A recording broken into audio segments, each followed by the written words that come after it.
ఇక్కడి నుంచి హనుమంతుడు లంకెకెళ్ళి సీతమ్మ దర్శనం చేసుకొని మళ్ళీ లంకలోంచి ఇక్కడ వచ్చారు.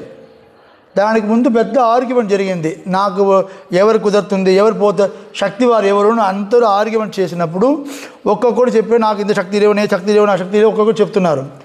అప్పుడు జాంబవంత హనుమంతుడికి ఆయన శక్తిని గుర్తుపెట్టి పంపారు. ఎవరిమే చెయ్యలేకున్న కార్యంని హనుమంతుడు చేస్తారు కదా. చేసిన తరువాత అక్కడ పోయి సీతమ్మ దర్శనం చేసుకుని మళ్ళీ వచ్చినప్పుడు ఫస్ట్ చేసిన విషయం జాంబవాన్ దగ్గర వెళ్ళి నమస్కారం చేశారు.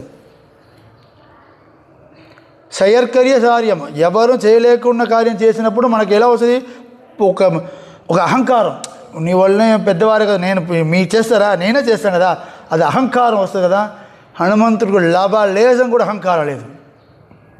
అదే మన ఎంత పెద్దగా పోయినా కూడా ఆచార్య పురుషుడు అంటే ఆచార్య పురుషుడే.